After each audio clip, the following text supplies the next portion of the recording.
अध्याय 775। निस्संदेह जर्जर दीवार पर लगे पुराने लकड़ी के दरवाजे के पीछे एक भूत खड़ा था, जो कमरे के भीतर मौजूद जीवित लोगों से मात्र एक दीवार की दूरी पर था। इससे भी अधिक परेशान करने वाली बात यह थी कि वह भूत वास्तव में दरवाजा खटखटा रहा था। थपक थपक थपक खटखटाने की वह मंद और भारी आवाज बाहर के अंधेरे के साथ भीतर तैरती हुई सी प्रतीत हो रही थी, और यह खटखटाहट रोहित के लिए बेहद जानी पहचानी थी। बिना किसी संदेह के ये दरवाजा खटखटाने वाले भूत की ही आवाज थी।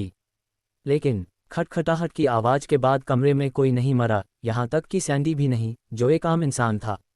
ये स्पष्ट रूप से असामान्य था, क्योंकि आमतौर पर खटखटाहट के बाद किसी न किसी की मृत्यु निश्चित थी। जहाँ एक भूत नियंत्रक घोस्ट मैनिपुलेटर एक खटखटाहट को सहन कर सकता था, वहीं एक साधारण व्यक्ति के पास इस निश्चित मृत्यु के नियम से बचने का कोई कारण नहीं था। इसलिए ये खटखटाओ और मारो का नियम नहीं था। यदि खटखटाना मारने के लिए नहीं था तो फिर किस लिए था? पुराने लकड़ी के दरवाजे को एकटक घूरते हुए रोहित के चेहरे के भाव बदल गए। चाहे ये किसी अलौकिक प्रभाव के कारण था या नहीं, ठीक इसी क्षण लिविंग रूम का धुंधला और पीला झूमर अचानक बुझ गया, जिससे पहले से ही अंधेरे से घिरे उस स्थान पर और भी गहरा अंधेरा छा गया। यदि बेडरूम और बाथरूम से आने वाली रोशनी न होती तो उन्हें अपने सामने हाथ भी दिखाई नहीं देता। थपक थपक थपक जैसे ही सब कुछ पल भर के लिए विचारों में खो गए और चौंक गए, बाहर खड़े भूत का रुकने का कोई इरादा नहीं लगा। खटखटाहट का दूसरा दौर शुरू हुआ, वही लय, वही अंदाज। वह आवाज लिविंग रूम में गूंज उठी और सबके कानों तक पहुंची।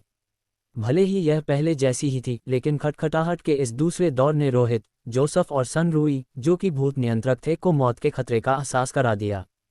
कुछ भयानक घटने वाला था। यदि इसे ऐसे ही छोड़ दिया गया तो आज रात कमरे में मौजूद हर कोई मारा जा सकता था। बढ़ते संकट के बावजूद जब दूसरी खटखटाहट गूंजी तो कुछ नहीं हुआ, न कोई मरा, न किसी पर हमला हुआ। फिर भी कमरे में बदलाव जरूर हो रहे थे। एक पल ऐसा आया जब बाथरूम की बत्ती भी बुझ गई। उनके आसपास की रोशनी और धुंधली हो गई। अब केवल बेडरूम की बत्ती जल रही थी। उसकी पीली रोशनी लिविंग रूम में तिरछी पड़ रही थी, जिससे इस भयानक वातावरण में सुरक्षा का एक हल्का सा एहसास मिल रहा था। रोहित ने इस बदलाव को भांप लिया। उसका दिमाग तेजी से दौड़ा और उसने तुरंत बाथरूम की दिशा में और फिर छत के बुझे हुए लैंप की ओर देखा।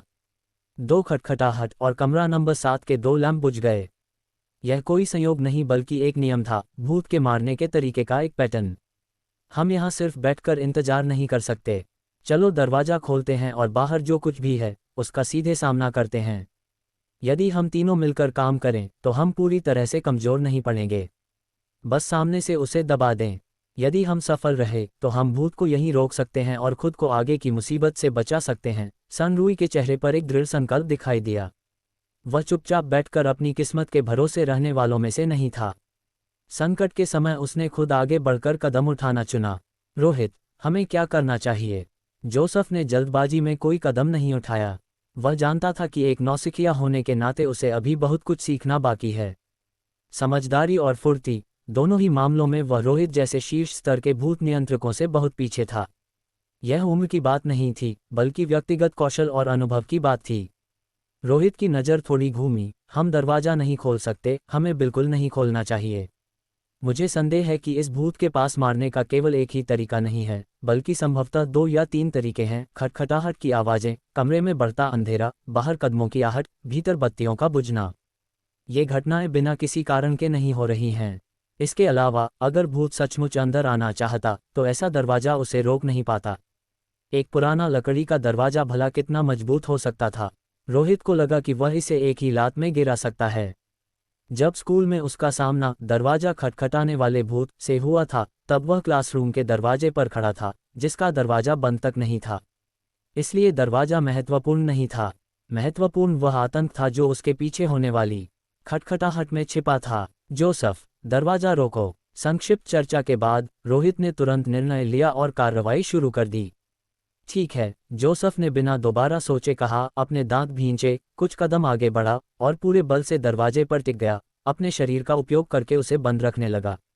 वास्तव में उस समय दरवाजे को रोकने की कोई आवश्यकता नहीं थी, क्योंकि भूत का अंदर आने का कोई इरादा नहीं था। आमतौर पर दरवाजा रोकने वाले भूत डोर ब्लॉकिंग घोस्ट की क्षमता का उपयोग किसी भूत को कमरे से बाहर निकलने से रोकने के लिए किया जाता था, न कि इस तरह की स्थिति के लिए।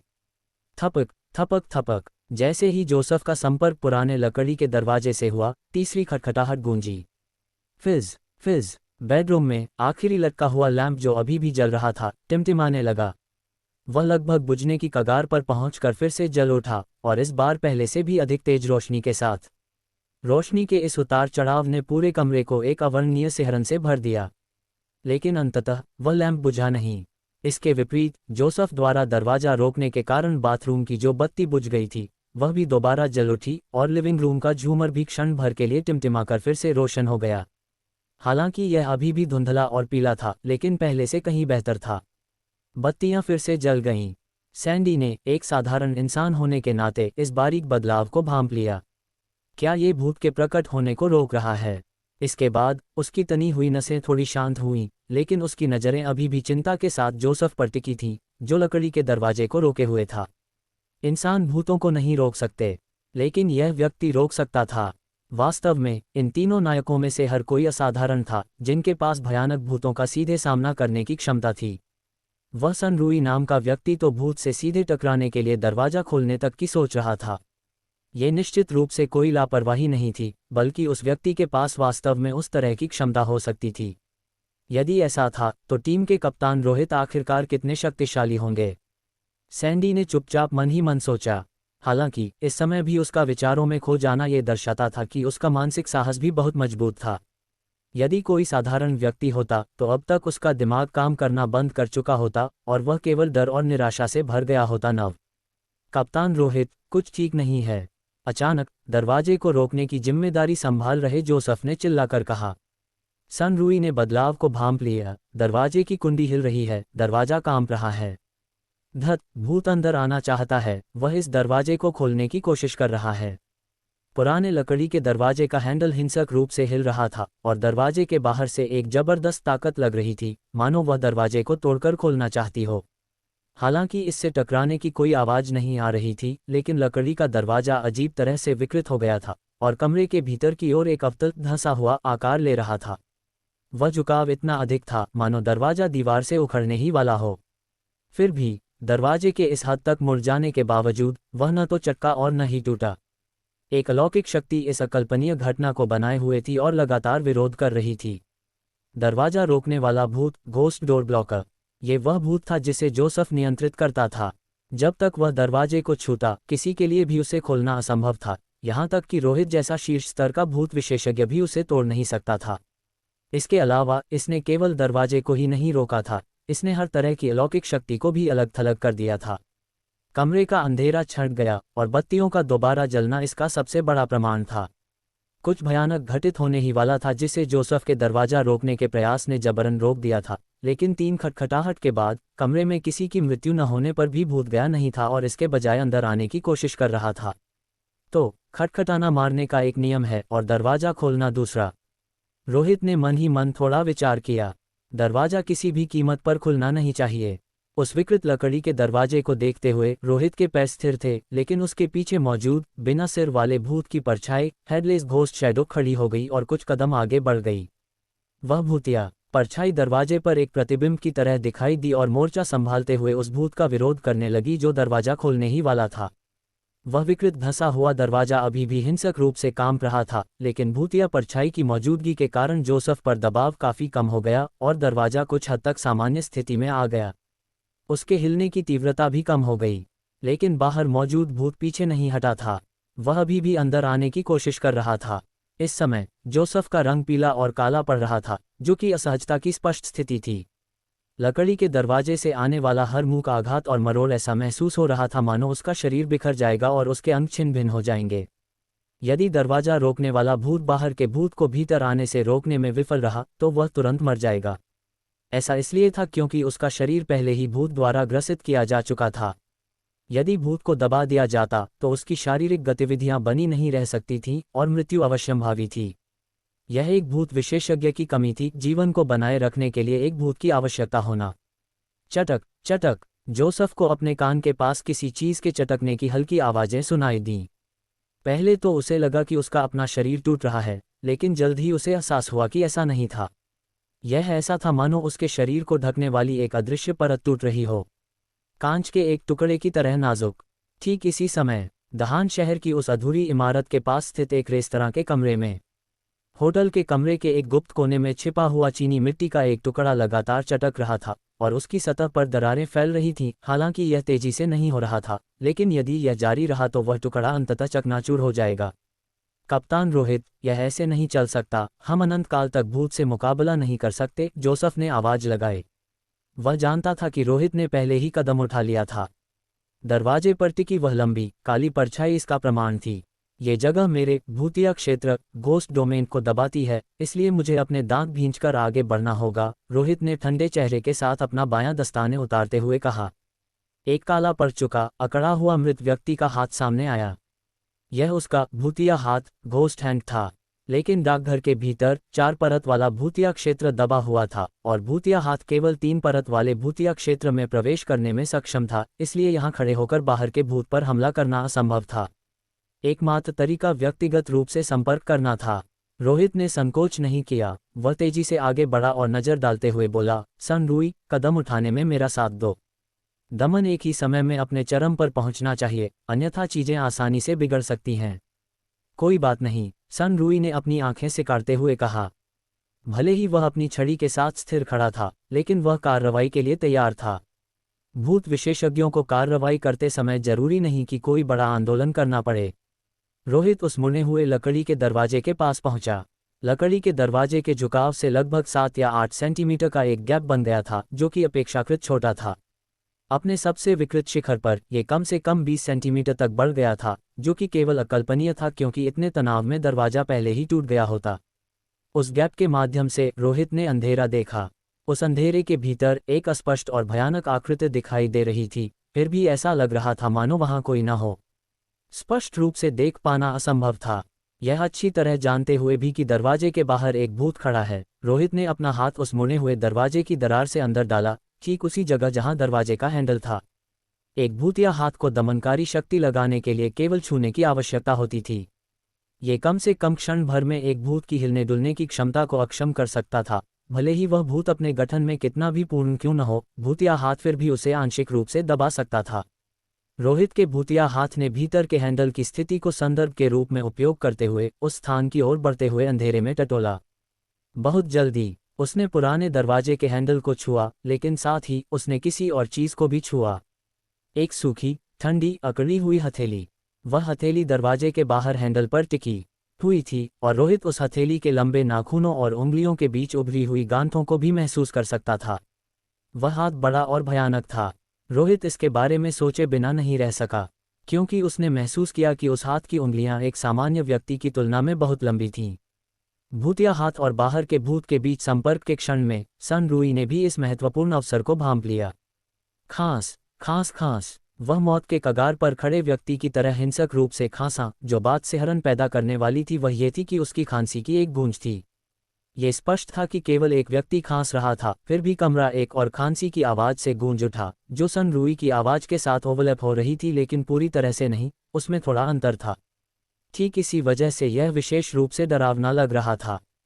जैसे ही खांसी उठी, यह ऐसा था मानो दमन उस सीमा को पार कर गया जो दरवाजे के बाहर का भूत सहन कर सकता था।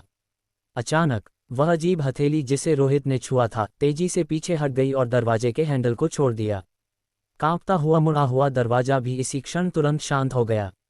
धड़ाम। वह धंसा हुआ दरवाजा सामान्य स्थिति में आ गया और एक तेज आवाज के साथ वह जोर से बंद हो गया। रोहित समय पर अपना हाथ पीछे नहीं खींच पाया। उसका हाथ बंद होते दरवाजे में फंस गया और एक कड़कड़ाहट के साथ हड्डियां टूट गईं जो दरवाजे में अटकी रह गईं। तीव्र दर्द उसके भीतर उमड़ पड़ा और रोहित का मुंह बुरी तरह से भिंच गया। रोहित लीडर। जोसेफ का चेहरा बदल गया और उसने जल्दी से कहा, कुछ नहीं, बस एक हाथ टूटा है। रोहित ने शांति से कहा। उसने चुप रहने का संकेत देने के लिए फुसफुसाया। इसी क्षण दरवाजे के बाहर कदमों की आहट फिर से शुरू हो गई। कदमों की आवाज बदल गई थी। ऐसा लग रहा था मानो भूत जाने के लिए मुड़ रहा हो। भारी कदमों की आवाज धीरे धीरे दूर होती चली गई और उस बड़े दरवाजे के आसपास से हटने लगी। क्या भूत जा रहा है? सैंडी की आंखें सदमे से फटी की फटी रह गईं। क्या उन तीनों लोगों ने मिलकर डाकघर में घूमने वाले उस भयानक भूत को जबरन पीछे धकेल दिया था और उसे दरवाजे के अंदर आने से भी रोक दिया था? खांस खांस खांस। जैसे ही भूत रवाना हुआ, डाकघर के हॉल से एक हल्की खांसी की आवाज तैरती हुई आती महसूस हुई। क्या भूत खांस रहा था? सन रूई ने अपनी आंखें से काढ़ीं। वह काफी अधिक बीमार दिख रहा था। उसका पहले से ही मौत की तरह सफेद चेहरा और भी खराब हो गया था। इस बिंदु पर कमरा असाधारण रूप से शांत था। चारों लोगों में से कोई नहीं बोला, सभी दूर जाते कदमों की आहट सुन रहे थे। अभी जो टकराव हुआ था उसके बारे में कोई संदेह नहीं था। डाकघर के भीतर का वह भूत भयानक था, इतना भयानक कि उसे खुले तौर पर पीछे धकेलने के लिए 3 भूत विशेषज्ञों को कार्रवाई करने की आवश्यकता पड़ी। भले ही किसी ने अपनी पूरी ताकत का इस्तेमाल नहीं किया था, लेकिन इस टकराव ने पहले ही पुष्टि कर दी थी कि यह भूत बेहद खतरनाक था। यदि उन्हें इसका एक प्रोफाइल तैयार करना हो तो इसका स्तर निश्चित रूप से एक होगा। जैसे ही बाहर कदमों की आवाज़ धीरे धीरे कम होती गई और पूरी तरह से गायब हो गई, हर किसी ने आखिरकार थोड़ी राहत की सांस ली। बाहर का डाकघर इतना शांत था कि डर लग रहा था, लेकिन खतरा टल चुका था और कमरे पर आक्रमण करने की कोशिश करने वाला अंधेरा छंट गया था। लिविंग रूम का पीला झूमर बहुत चमकीला नहीं था, लेकिन अब इसके बुझने का कोई खतरा भी नहीं था। काफी देर बाद हर किसी ने निष्कर्ष निकालने का साहस किया। डाकघर में घूमने वाला भूत सचमुच चला गया था, यहाँ तक कि वह इस मंजिल पर भी नहीं रुका था। और वह कहाँ गया यह महत्वपूर्ण नहीं था। महत्वपूर्ण ये था कि खतरा टल चुका था। रोहित को जब यकीन हो गया कि स्थिति सामान्य है, तभी उसने अपना कटा हुआ हाथ निकालने के लिए दरवाजा थोड़ा खोला। टूट गया। कुछ इलाज की जरूरत है, लेकिन मैंने बाहर एक एम्बुलेंस को स्टैंड बाय पर रखने की व्यवस्था की है। अभी के लिए रुकिए कप्तान रोहित, ऐसा लगता है कि हम आज रात नहीं जा पाएंगे। बाहर भूत घूम रहे हैं, इसलिए बहुत खतरा है।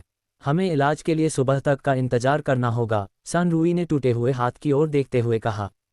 सैंडी ने एक पल के लिए संकोच किया और फिर बोला, मुझे कुछ प्राथमिक उपचार आता है। मैं आपकी हड्डियों को जोड़ने में मदद कर सकता हूँ, और मेरे कमरे में कुछ चिकित्सा सामग्रियाँ भी हैं। कोई आवश्यकता नहीं है, मैं इतना नाजुक नहीं हूँ, रोहित ने शांति से कहा। फिर दूसरों की नज़रों के सामने उसका टूटा हुआ हाथ अपने आप हिलने लगा, मानो किसी अज्ञात अलौकिक शक्ति से प्रभावित हो, और वह खुद को दोबारा जोड़ते हुए सामान्य स्थिति में आ गया। उसने अपनी उंगलियों को हिलाया और अपने हाथ को मोड़ा। जोड़ अभी भी एकदम सही था। ये देखकर सन रूई स्पष्ट रूप से हैरान रह गया। उसे रोहित द्वारा पहले कही गई एक बात याद आई, जिसे उसने मजाक समझा था। अब वह सच साबित होती दिख रही थी। क्या रोहित के पास अपने शरीर को दोबारा जोड़ने की क्षमता थी? अविश्वसनीय, सन रूई ने आश्चर्य से कहा। ये क्षमता बहुत उपयोगी थी। ये किसी भूत द्वारा संक्रमित होने के बाद गंभीर गिरावट को रोकने के लिए शारीरिक गतिविधियों को व्यापक रूप से बनाए रख सकती थी। कोई आश्चर्य नहीं कि रोहित इतनी अच्छी स्थिति में दिखाई दे रहा था। इसे अब एक सामान्य जीवित व्यक्ति नहीं माना जा सकता, एक से बढ़कर एक अजीब लोग हैं। सैंडी इस समय चुप हो गया। उसने पहली बार देखा कि अलौकिक सकल सुपरनेचुरल सकल के लोग कितने भयानक हो सकते हैं। कप्तान रोहित, भूत के मारने का पैटर्न क्या है? क्या आपके पास कोई सुराग है? यदि हमारा सामना इससे दोबारा हुआ तो यह एक बहुत ही मुसीबत वाली बात होगी, जोसेफ ने इस समय गंभीरता से पूछा। सन रूई ने अपनी छड़ी को छुआ और कहा, बिना किसी संदेह के दरवाजा खोलना ही कुंजी है। भूत दरवाजा खोलने के लिए इतना उत्सुक था कि उसने अभी अभी उसे उस तरह मोड़ दिया, जो स्पष्ट रूप से हमले के पैटर्नों में से एक है। इसलिए कप्तान रोहित, जब आपने दरवाजा रोका तो ये भूत के हमले के साथ सीधा मुकाबला था, और जैसा कि आपने देखा, हम तीनों ने मिलकर इस हमले को सफलतापूर्वक रोक दिया। इसलिए अगली बार जब हमारा सामना उस भूतिया चीज से होगा तो हमें उसे दरवाजा खोलने नहीं देना चाहिए। लेकिन मुझे लगता है कि यह भूत भयानक है। इसके मारने के पैटर्न के लिए निश्चित रूप से एक से अधिक ट्रिगर होने चाहिए, अन्यथा दरवाजा खोलने से पहले खटखटाने की कोई आवश्यकता नहीं होती। इससे पता चलता है कि खटखटाना भी हत्या के पैटर्न का हिस्सा है। हालांकि यह स्पष्ट नहीं है कि 3 बार खटखटाने के बाद वह क्यों रुक गया। रोहित ने नज़र डाली और कहा, आपका अवलोकन सटीक है। यह अनुमान लगाना कि बाहर के भूत के पास कम से कम 2 हत्या के पैटर्न हैं। हे, आखिरकार मैंने जितना समय अवलोकन करने में बिताया है, मुझे कुछ चीज़ें समझने में सक्षम होना चाहिए, अन्यथा मैं लीडर कहलाने के लायक नहीं होता। सन रूई हंसा। क्षण भर की खामोशी के बाद रोहित ने कहा, मेरा अनुमान है कि इसका संबंध कमरे की बत्तियों से है। पहली खटखटाहट पर लिविंग रूम की बत्ती बुझ गई। दूसरी खटखटाहट पर बाथरूम की बत्ती बुझ गई। तीसरी खटखटाहट पर कमरे की बत्ती टिमटिमाई और बुझने ही वाली थी। लेकिन जोसेफ ने दरवाजा रोक दिया, अलौकिक शक्ति को अलग कर दिया, इसलिए कमरे की बत्ती नहीं बुझी। इस कमरे में केवल 3 बत्तियां हैं, जो 3 खटखटाहटों के अनुरूप हैं। इसलिए मेरे पास ये संदेह करने का कारण है कि बाहर का भूत बत्तियों को बुझाने के एक पैटर्न का पालन कर रहा था, और जैसे ही कोई बत्ती बुझती है, घर के भीतर मौजूद लोगों की मृत्यु होने की पूरी संभावना होती है। जैसे बत्तियां बुझने पर लोग मर जाते हैं, ये निश्चित रूप से मौत देने वाली एक हत्या की विधि है। जोसेफ चिल्लाया, समझ में आता है, यही कारण है कि डाकघर हर शाम 6 बजे के बाद अपनी बत्तियां बंद कर देता है। पहली से 5वीं मंजिल तक बत्तियां बुझ जाती हैं और जो भी संदेशवाहक मैसेंजर अपने कमरे में नहीं लौटा होता है वह मर जाता है, क्योंकि डाकघर में केवल कमरों की बत्तियां ही चालू रहती हैं। सन रूई ने फिर पूछा, तुम सैंडी हो, है ना? क्या इस कमरे में कोई लाइट स्विच है? सैंडी ने कहा, यहाँ कोई स्विच नहीं है। बाथरूम, कमरा, लिविंग रूम, किसी में भी लाइट स्विच नहीं है। मैंने पहले ही कई बार जांच की है और मैं पुष्टि कर सकता हूं, लेकिन कमरे की बत्तियां हमेशा शाम को 6 बजे अपने आप चालू हो जाती हैं और सुबह 6 बजे बुझ जाती हैं। बस यही बात है, कोई लाइट स्विच न होने का मतलब है कि बत्तियां रहने वालों द्वारा नियंत्रित नहीं की जा सकती। सन रूई ने सिर हिलाया, कप्तान रोहित का विश्लेषण सही है।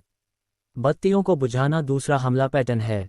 तो इस भूत के पास मारने के 2 तरीके हैं, बत्तियां बंद करके मारना और दरवाजा खोलकर मारना। इस भूत के खतरे के स्तर को देखते हुए ये दोनों ही बिना किसी बचने के मौके के तुरंत मौत के ट्रिगर होने चाहिए। ये सोचते हुए सन रूई अपने माथे को छूने से खुद को नहीं रोक सका। ये सचमुच डरावना है।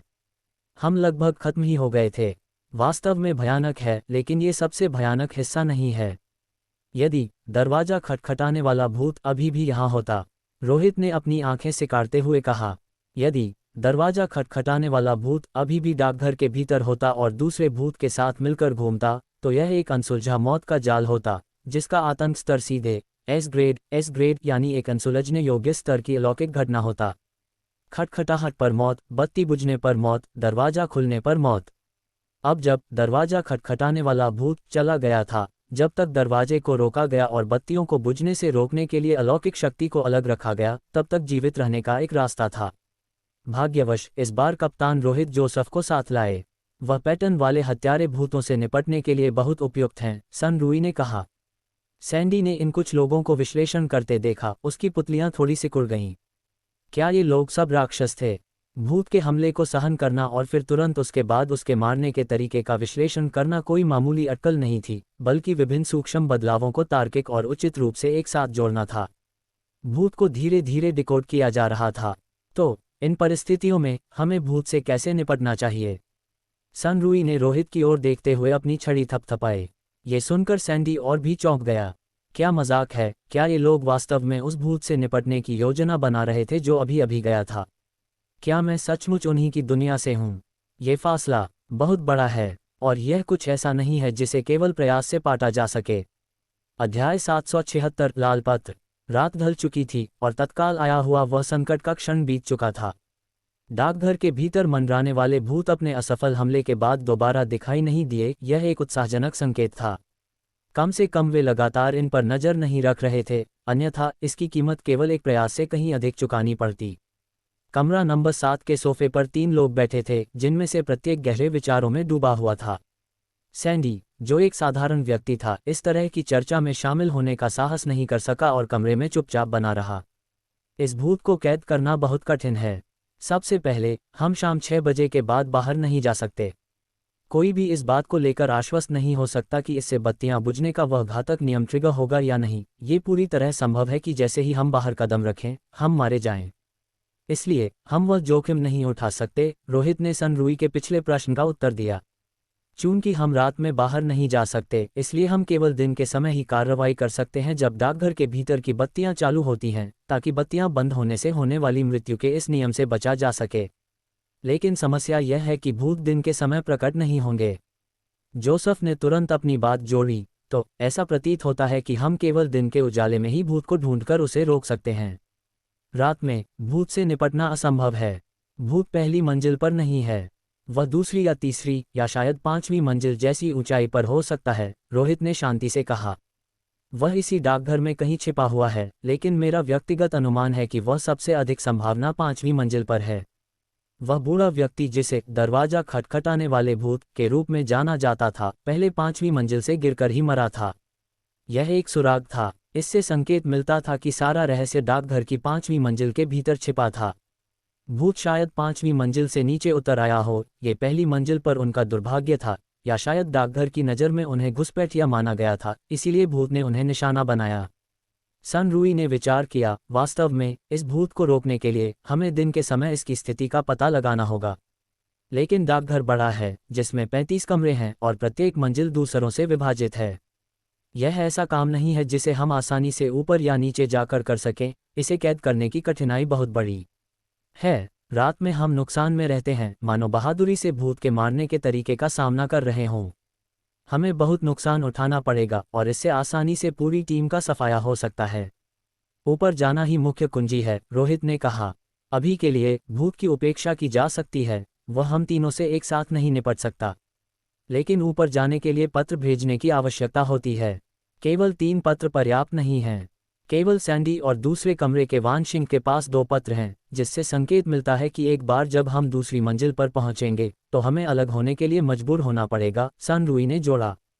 रोहित ने फिर कमरे के चारों ओर देखा। सैंडी, क्या इस तरीके के अलावा ऊपर जाने का कोई और रास्ता नहीं है?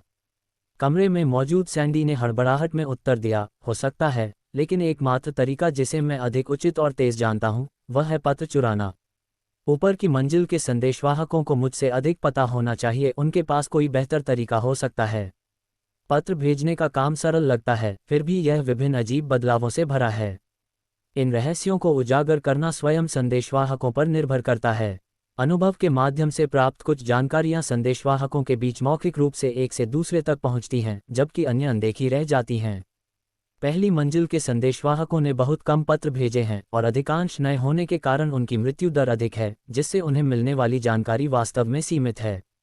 यदि कोई जानकारी होती भी है तो वह जल्दी से ऊपर ले जाई जाती है और यहाँ बचने की संभावना कम होती है। इसलिए पुराने संदेशवाहक जो लंबे समय तक जीवित रहे हैं, वे बहुत अधिक जानते हैं। वास्तव में समझने और शॉर्टकट खोजने के लिए हमें ऊपर जाना होगा, रोहित ने थोड़ा सिर हिलाते हुए अनुमान लगाया।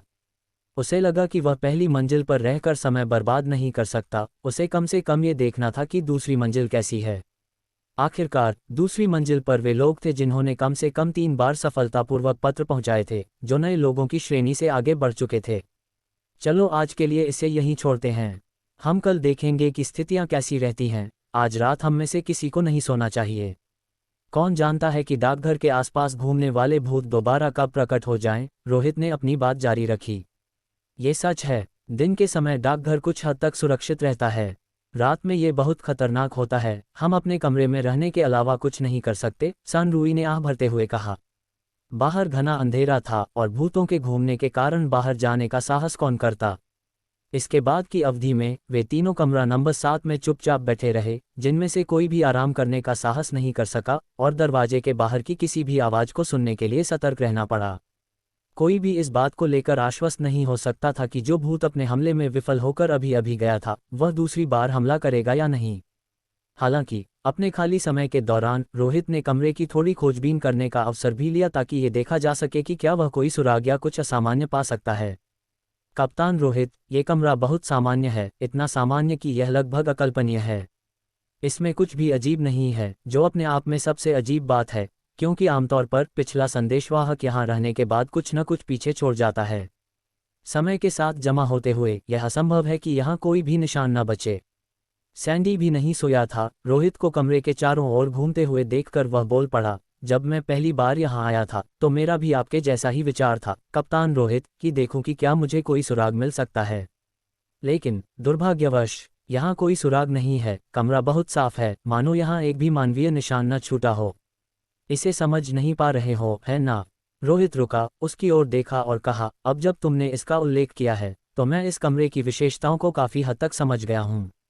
यह एक प्रकार का रीस्टार्ट मैकेनिज्म, पुनः आरंभ होने की प्रक्रिया है, एक निश्चित विशिष्ट समय पर, या शायद जब कमरे में रहने वाले व्यक्ति की मृत्यु हो जाती है तो कमरा अतीत के एक निश्चित क्षण पर रीसेट हो जाता है और अन्य लोगों द्वारा छोड़े गए सभी निशान पूरी तरह से मिटा दिए जाते हैं। इसलिए हमसे पहले के लोगों ने जो कुछ भी छोड़ा होगा, कमरा उसे संभाल कर नहीं रखेगा। तो ऐसी बात है, सैंडी ने विचार किया और महसूस किया कि यह स्पष्टीकरण बहुत समझदारी भरा था। रोहित ने फिर कहा, ऐसा लगता है कि मुझे अब और समय बर्बाद करने की आवश्यकता नहीं है और बस शांति से दिन के उजाले का इंतजार करना चाहिए। तुम्हारा तीसरा पत्र संभवतः कब तक आएगा? शायद कल, शायद परसों, इन 2 दिनों के भीतर। ठीक इसी वजह से कि पत्र जल्द ही आने वाला है, मैं समय से पहले इस डाकघर में आ गया था। लेकिन ऐसा कहा जाता है कि ऊपर की मंजिलों के संदेशवाहक किसी भी समय और कहीं से भी डाकघर वापस आ सकते हैं, हमारी तरह नहीं जिन्हें यहाँ प्रकट होने के लिए मजबूर होना पड़ता है, सैंडी ने कहा। अच्छा है, मुझे उम्मीद है कि कल तुम्हारा पत्र देखने को मिलेगा। ये कहकर उसने अपनी खोज जारी नहीं रखी और बस लिविंग रूम के सोफे पर बैठ गया, अपनी आंखें बंद की और आराम करने लगा। दूसरी ओर जोसेफ बहुत साहसी था, वह सीधे लकड़ी के दरवाजे से टिक कर बैठ गया, हमेशा भूतों के प्रकट होने को लेकर सतर्क रहा। सन रूई ने कुछ नहीं कहा लेकिन वह एक नोटबुक पकड़े हुए था, जिसमें कुछ अज्ञात बातें लिख रहा था। शायद कोई फाइल तैयार कर रहा था या पूरी स्थिति का विश्लेषण कर रहा था, किसी भी मामले में वह भी खाली नहीं बैठा था। समय धीरे धीरे बीतता गया। डाकघर इतना शांत था कि एक भी आवाज नहीं आ रही थी और वे तीनों अलग अलग जगहों पर बिना एक शब्द बोले बैठे रहे। रात लंबी और कष्टदायक थी लेकिन अंततः बीत ही गई। 12 घंटे बीत गए। सुबह के 6 बजे डाकघर का अंधेरा छट गया, दरवाजे के बाहर से रोशनी भीतर आने लगी और ठीक उसी समय कमरे की बत्तियां बहुत समय की पाबंदी के साथ बुझ गईं। जैसे ही बत्तियां बुझीं, कमरे में मौजूद हर कोई एक साथ चौंक गया, इस डर से कि कहीं कोई अप्रत्याशित दुर्घटना न घट जाए। लेकिन फिर उन्हें एहसास हुआ कि सुबह हो चुकी थी और कमरे के भीतर बत्तियों का स्वचालित रूप से बुझना डाकघर के भीतर के सामान्य बदलावों का हिस्सा था और इससे कोई खतरा नहीं था। समय हो गया है, सोफे पर आंखें बंद किए बैठे रोहित ने अब बोलते हुए कहा। वह सोया नहीं था, बस अपनी ऊर्जा को यथासंभव बचाने और जितना हो सके सतर्क रहने का प्रयास कर रहा था। भले ही वह बिना खाए पिए या सोए कई दिन बिता सकता था, लेकिन ऐसे विशेष वातावरण में उसे अभी भी संयमित और सूक्ष्म रहने की आवश्यकता थी। जोसेफ, दरवाजा खोलो, चलो बाहर चलकर एक नज़र डालते हैं। सन रूई धीरे धीरे खड़ा हुआ, आगे बढ़ते हुए एक सुनहरी हथेली का सहारा लिया। मैं पूरी रात दरवाजे से टिक कर बैठा रहा और मुझे किसी खतरे का एहसास नहीं हुआ। भूत अब पहली मंजिल पर प्रकट नहीं होना चाहिए। जोसेफ ने सिर हिलाया और खुद आगे बढ़कर दरवाजा खोला। यद्यपि ये दिन का समय था, डाकघर का आंतरिक भाग रात से बहुत भिन्न नहीं था। यह अभी भी धुंधला रोशन था, एकमात्र अंतर यह था कि दिन में बत्तियां बंद थीं और बाहर का उजाला था, इसलिए ये थोड़ा कम भारी और अंधेरा लग रहा था। वे सब बाहर आ गए। कुछ भी नहीं बदला था, डाकघर बिल्कुल वैसा ही था जैसा वे पिछले दिन आने पर था। रोहित ने वापस लकड़ी के दरवाजे की ओर देखा। दरवाजे के हैंडल पर कुछ बारीक खरोंचें थीं, नाखूनों द्वारा छोड़े गए निशान जो अभी तक गायब नहीं हुए थे। इसमें कोई संदेह नहीं था कि ये पिछली रात भूत द्वारा अपना हाथ तेजी से पीछे खींचने के कारण आए थे। भूत ने लकड़ी के दरवाजे को कुछ नुकसान पहुंचाया था। यह असामान्य था। ध्यान रहे, दरवाजा पिछली रात मुड़कर विकृत हो गया था लेकिन टूटा नहीं था। इस जगह की चीजें अलौकिक शक्ति के कारण टिकी हुई थीं और उन्हें आसानी से नष्ट नहीं किया जा सकता था। चरमराहट, दरवाजे खुलने की आवाज आई क्योंकि पास के 2 अन्य कमरों के दरवाजे भी खुल गए थे। वानशिंग नाम के उस दुबले पतले व्यक्ति ने अपने चोटिल चेहरे को छुआ और उसका रंग उखड़ा हुआ था जब वह बाहर आया। जब उसने रोहित और बाकी लोगों को देखा तो वह रुका और फिर डर के मारे अपनी नजरें तेजी से हटा लीं। पहले दरवाजे के प्रवेश द्वार पर मोनिशा नाम की एक महिला थकी हारी और हतप्रभ सी दरवाजे पर खड़ी थी। वह अकेली और असहाय थी, मानो उसने अपनी सारी उम्मीदें छोड़ दी हों। ऐसा इसलिए था क्योंकि वह पहले वानशिंग पर थोड़ा निर्भर थी, एक दूसरे को डेट कर रहे थे और मदद कर रहे थे। लेकिन रोहित के आने से वानशिंग अविश्वसनीय हो गया था और ये कुछ लोग और भी खतरनाक थे। वह उनके पास जाने का साहस नहीं कर पा रही थी, इस डर से कि कहीं उसकी असामयिक मृत्यु न हो जाए। क्या तुम्हें कोई पत्र मिला? ठीक उसी समय सैंडी आधिकारिक तौर पर अपने कमरे से बाहर आया और उसने पूछा। नहीं, कोई पत्र नहीं, वानशिंग ने रोहित की नज़रों के सामने जल्दबाजी में जवाब देते हुए अनिच्छा से कहा। मोनिशा ने भी उत्तर दिया, मुझे भी कोई नहीं मिला। टीम लीडर रोहित, कुछ अजीब हो रहा है। आमतौर पर सुबह के समय पत्र मिल जाते हैं, लेकिन आज हम तीनों में से किसी को भी एक भी पत्र नहीं मिला है। सैंडी ने भौहें सिकारते हुए कहा, यह पहले से अलग है। पत्र आमतौर पर कहाँ दिखाई देते हैं? रोहित ने पूछताछ की। सैंडी ने स्पष्ट किया, आमतौर पर वे 3 जगहों पर मिल सकते हैं। डाकघर के कमरों के भीतर नाइटस्टैंड पर, जिन कमरों में हम ठहरते हैं उनके दरवाजों पर लगे हुए, और एक और जगह है काउंटर। अलग अलग स्थान पत्र पहुंचाने के अलग अलग तरीकों का संकेत देते हैं। नाइटस्टैंड पर मिलने वाले पत्र व्यक्तिगत कार्य होते हैं, दरवाजों पर मिलने वाले पत्र उस कमरे के सभी संदेशवाहकों के लिए संयुक्त कार्य होते हैं, और जहां तक काउंटर पर मिलने वाले पत्रों का सवाल है, मैं पूरी तरह नहीं कह सकता, लेकिन मेरा अनुमान है कि वे उस पूरी मंजिल के सभी संदेशवाहकों के लिए कार्य होते हैं। इसी तरह पत्र मिलने के इन तीनों तरीकों के साथ साथ उनका खतरा भी बढ़ता जाता है। ये कुछ ऐसा है जिसे मैंने ऊपर की मंजिलों के संदेशवाहकों से बातचीत करके इकट्ठा किया है। काउंटर वहाँ है। सन रूई की नज़रें घूमी जब उसने लॉबी में रखे एक पुराने काउंटर की ओर देखा। वह काउंटर प्राचीन था, धूल से ढका हुआ था, जिससे स्पष्ट था कि इसे लंबे समय से साफ नहीं किया गया था। लेकिन अप्रत्याशित रूप से एक बिना सील का लिफाफा जो करीने से रखा हुआ था, न जाने किस समय उस पर आ गया था।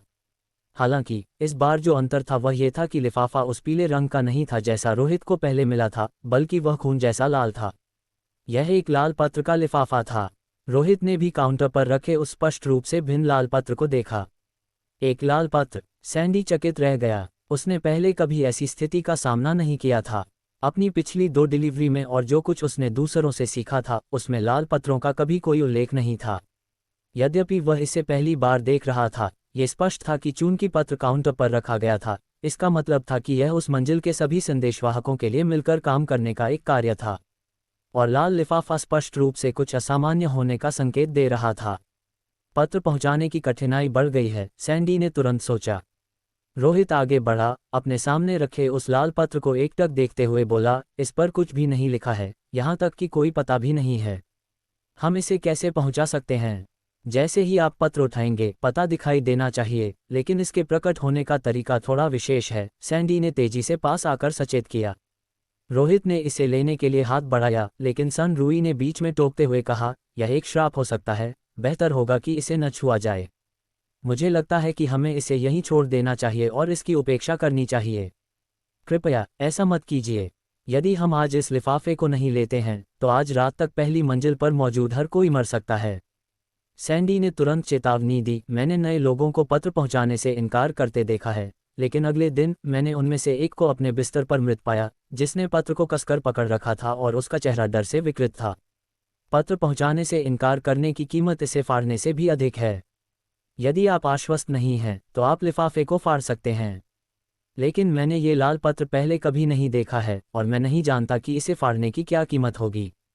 शायद ये सीधे पहली मंजिल पर मौजूद हर किसी को मार डालेगा, या शायद ये किसी और भी भयानक भूत को बुला लेगा। सन रूई ने अपनी ठुड्डी को सहलाया, ये काफ़ी मुसीबत वाली बात लगती है। चिंता मत करो, भले ही यह कोई श्राप हो, मैं इसे अकेले सहन कर सकता हूँ, रोहित ने बिना डरे घोषणा की और लाल पत्र उठाने के लिए अपना बायां हाथ आगे बढ़ाया। जैसे ही पत्र उठाया गया, काउंटर से एक ठंडी हवा उठी, जिसने धूल को उड़ा दिया और एक टेढ़ी मेढ़ी लिखी हुई पंक्ति को प्रकट किया, जिससे एक वाक्य बना। यह एक अजीब और विदेशी स्थान को दर्शाने वाला पता था। फूशों गार्डन नंबर 78 के मालिक को पत्र पहुंचाएं। समय सीमा 7 दिन। स्पष्ट रूप से यह एक संदेशवाहक का कार्य था। हालांकि इसमें किसी विशिष्ट प्राप्तकर्ता का नाम नहीं था, न ही विफलता के परिणामों की रूपरेखा दी गई थी, और निश्चित रूप से किसी पुरस्कार का उल्लेख भी नहीं था। ये केवल एक सीधा और सरल पत्र पहुंचाने का कार्य था। हालांकि वहां मौजूद हर कोई, सैंडी, वानशिंग और मोनिशा, ये जानता था कि यदि पत्र सफलतापूर्वक नहीं पहुंचाया गया तो यह निश्चित रूप से मृत्यु का कारण बनेगा। इसकी कीमत सरल थी और इसे स्पष्ट रूप से बताने की भी आवश्यकता नहीं थी।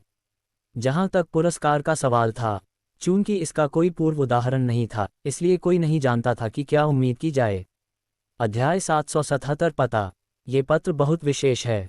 हाथ में मौजूद वह लाल पत्र एक परेशान करने वाली भावना पैदा कर रहा था, और रोहित उससे निकलने वाले भयानक और अलौकिक प्रभाव को महसूस कर सकता था। शायद हमें ये पत्र नहीं पहुंचाना चाहिए, ऐसा लगता है कि यह कोई जाल हो सकता है। चलो इसे बस फाड़ देते हैं। वे कल रात हमारा कुछ नहीं बिगाड़ सके, तो उन्हें ऐसा क्यों लगता है कि एक पत्र फाड़ने से वे हमें मार सकते हैं? सन रूई अपनी छड़ी के सहारे आगे बढ़ते हुए काफी आत्मविश्वास के साथ बोला। रोहित ने उसकी ओर देखा और कहा, शायद इसे फाड़ना ही असली जाल हो। ओह, इस बात में वास्तव में दम है। सन रूई झिझका। कप्तान, तो हम इसे पहुंचाएं या नहीं?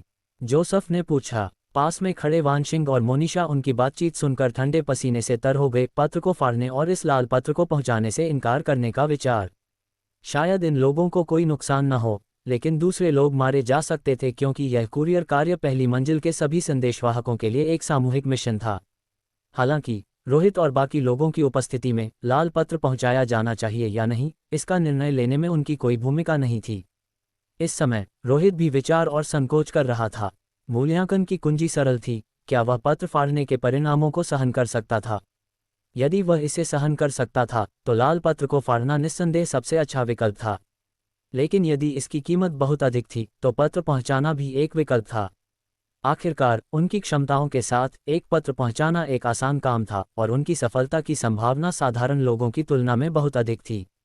पत्र फाड़कर किसी दुर्भावनापूर्ण आत्मा मैलिशियस स्पिरिट के हमले को उकसाने की कोई आवश्यकता नहीं है।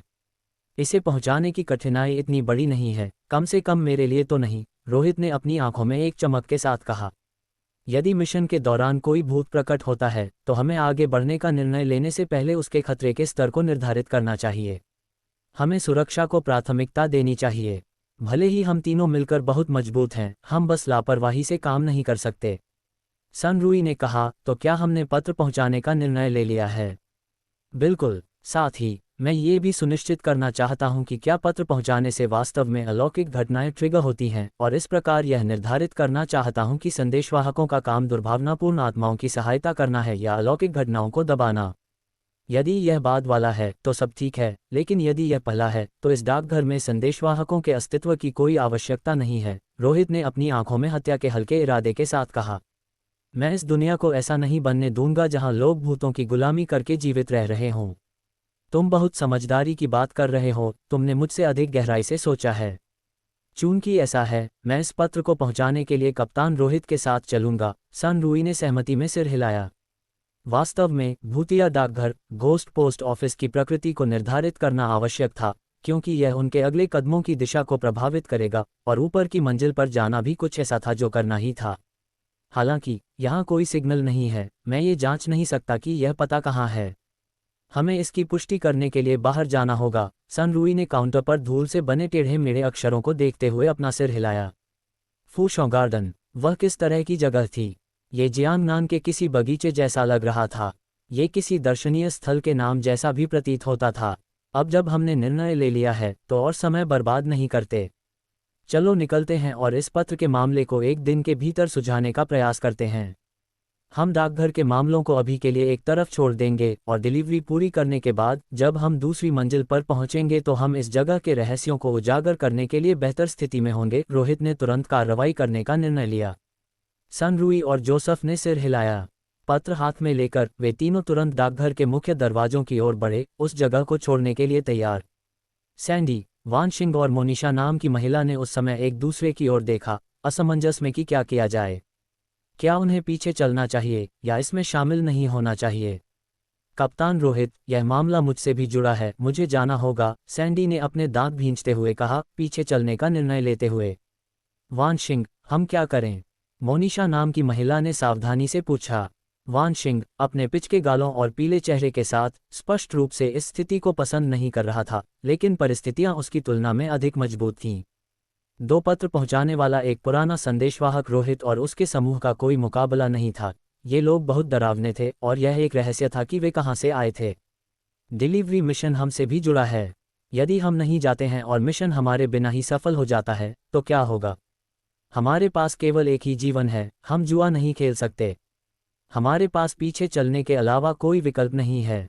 हालांकि वह नहीं जाना चाहता था और उसने यहाँ तक सोचा था कि रोहित और दूसरों को इसका ध्यान रखने दिया जाए जबकि वह यहाँ समाचार का इंतजार करे, लेकिन वानशिंग को लगा कि वह इस तरह के स्पष्ट लूपहोल का फायदा नहीं उठा सकता। क्या होगा अगर वह इस प्रक्रिया में अपनी जान गंवा दे और उसे पछतावे का मौका भी न मिले? इसलिए सुरक्षित रहने के लिए वह उनके पीछे हो लिया। मोनिशा नाम की इस महिला के पास भी कोई विकल्प नहीं था, इसलिए जैसे सब चले वह भी पीछे चल दी। 6 लोगों का एक समूह एक एक करके भूतिया डाकघर से बाहर निकला। हालांकि जैसे ही उन्होंने बाहर कदम रखा, भूतिया डाकघर उनके पीछे से गायब हो गया और उसकी जगह एक अधूरी इमारत आ गई। रोहित इस अधूरी संरचना के सामने खड़ा होकर आसपास की गगनचुंबी इमारतों को देख रहा था। बिना किसी संदेह के रोहित वापस आ चुका था। वह वापस जयपुर शहर में था। वास्तव में दरवाजा खोलने के बाद हमने उस भयानक जगह को छोड़ दिया और असली दुनिया में लौट आए। रोहित ने अपनी स्थिति की पुष्टि करने के लिए पीछे मुड़कर देखा। यह एक बहुत ही अजीब घटना है। वास्तविकता और भूतिया क्षेत्र घोस्ट डोमेन एक दूसरे को प्रभावित किए बिना आपस में जुड़े हुए हैं।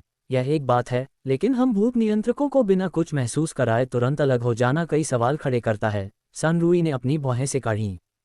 अब मैं ये जानने के लिए उत्सुक हूं कि पत्र सफलतापूर्वक पहुंचाने के बाद भूतिया डाकघर हमें वापस कैसे खींचेगा। सफल होने के बाद हम इस बारे में बात करेंगे। फूशों गार्डन के पते और उस व्यक्ति की जांच करो जिसे नंबर 78 कहा गया है। पत्र उस व्यक्ति के हाथों में पहुंचाया जाना है जो कुछ हद तक अविश्वसनीय लगता है, रोहित ने कहा। सन रूई ने तुरंत अपने सहायक से संपर्क किया। ठीक है, मैं जांच करता हूं। प्रभारी व्यक्ति होने के नाते उसके पास मुख्यालय से खुफिया जानकारी तक पहुंच थी और वह कई चीजों की जांच कर सकता था। बहुत जल्द उसके पास जानकारी आ गई। एक परिणाम आया है, लेकिन ये बहुत अच्छा नहीं लगता, सन रूई ने धीमी आवाज में कहा। फूशों गार्डन एक कब्रिस्तान का नाम है और तथाकथित नंबर 78 संभवतः 78वीं कब्र है। एक कब्रिस्तान। रोहित के चेहरे के भाव थोड़े बदल गए। तो पत्र किसी जीवित व्यक्ति के लिए नहीं है। वह कई तूफानों का सामना कर चुका था, इसलिए वह इतना हैरान नहीं हुआ। बहुत संभव है, सन रूई ने सिर हिलाया। हालांकि फूशों गार्डन की लोकेशन मुसीबत खड़ी कर सकती है। ये वास्तव में कहाँ है? रोहित ने पूछा। सन रूई ने कहने से पहले एक पल के लिए संकोच किया। दहाई शहर में। सकल के लोग जानते हैं, दहाई शहर स्पिरिचुअल फोरम के नितिन का क्षेत्र है और वह मुख्यालय के लोगों का वहां व्यापारिक दौरों पर जाना पसंद नहीं करता। इसके अलावा मुख्यालय का नितिन पर बहुत कम नियंत्रण है। यदि हम वहां जाते हैं तो बहुत सी चीजों में हस्तक्षेप हो सकता है। हर कोई जानता है कि नितिन का दिमाग थोड़ा घुमा हुआ है और यदि कोई टकराव होता है तो स्थितियां खतरनाक हो सकती हैं। नितिन। रोहित ने इस व्यक्ति का नाम कई बार सुना था और फोन के माध्यम से संपर्क में भी रहा था, लेकिन कभी उससे आमने सामने नहीं मिला था। मेरे हाथ में पहले से ही पत्र है, हम ये यात्रा कैसे नहीं कर सकते? चिंता मत करो, मेरी उससे कोई दुश्मनी नहीं है और इस पत्र को पहुंचाने में केवल वहां के एक कब्रिस्तान का दौरा शामिल है, जो कि बहुत छोटा दायरा है। नितिन द्वारा निशाना बनाए जाने की संभावना बहुत अधिक नहीं है। इसके अलावा यह उसका क्षेत्र है, निश्चित रूप से, लेकिन इसका मतलब यह नहीं है कि वह किसी को गुजरने ही नहीं देगा, सही ना? बात तो सही है, लेकिन हमें फिर भी सतर्क रहना चाहिए। आखिरकार वह मुख्यालय से नहीं है, सन रूई ने थोड़ी सतर्कता के साथ कहा। आखिरकार नितिन घरेलू सकल के शीर्ष भूत नियंत्रकों में से एक था, जो एक लंबे समय से स्थापित नाम था। रोहित के भूत नियंत्रक बनने से पहले ही नितिन को सर्वश्रेष्ठ लोगों में गिना जाता था। कुछ लोग उस समय नितिन को दबाकर रख सकते थे, लेकिन आधे साल से अधिक समय के बाद कुछ के मारे जाने और दूसरों के लापता होने के साथ सकल ने व्यावहारिक रूप से उसे शीर्ष उपस्थिति के रूप में स्वीकार कर लिया था। इसके अलावा स्पिरिचुअल फोरम का प्रभाव काफी बड़ा था। पहले ये फ्रेंड्स सकल्स के बराबर था। रोहित ने खारिज करने वाले अंदाज में अपना हाथ हिलाया। इन बेकार की बातों को बंद करो, चलो एक फ्लाइट बुक करते हैं और निकलते हैं। सन रूई मुस्कुराया। उसकी कोई आवश्यकता नहीं है, मेरे पास एक प्राइवेट जेट है। हम सीधे दहाई शहर के लिए उड़ान भर सकते हैं। लेकिन यदि हम ऐसा दिखावा करेंगे तो वहां के हवाई अड्डे को निश्चित रूप से समाचार मिल जाएगा और नितिन को भी। आखिरकार वहां उससे कुछ भी छिपाना कठिन है। इससे कोई फर्क नहीं पड़ता, वह रास्ते में तुम्हारे विमान पर बम नहीं गिराने वाला, रोहित ने कहा। ऐसा तो वह शायद नहीं करेगा, सन रूई ने उत्तर दिया। इस बिंदु पर जोसफ ने पीछे मुड़कर कहा, कप्तान रोहित, वह सैंडी और पहले वाला वान शिंग यहाँ दिखाई नहीं दे रहे हैं। मुझे याद है कि वे भी दरवाजे की ओर आ रहे थे। यह अजीब है। रोहित ने देखने के लिए रुख किया और वास्तव में उन तीनों को नहीं देखा। एक पल सोचने के बाद उसने कहा, इसकी चिंता मत करो, वे तीनों साधारण लोग हैं, महत्वपूर्ण नहीं हैं। वे केवल इसलिए आने के लिए सहमत हुए क्योंकि उन्हें काम पूरा न होने का डर था। और चूंकि वे पता जानते हैं, अगर वे चाहें तो चले जाएंगे। रोहित ने अनुमान लगाया कि भूतिया डाकघर का दरवाजा किसी को भी वहीं वापस भेजता है जहां से उसने प्रवेश किया था। सैंडी शायद जयपुर शहर से नहीं था, इसलिए जब उसने दरवाजा खोला तो वह संभवतः अपने पिछले स्थान पर वापस चला गया, न कि इस मूल स्थान पर।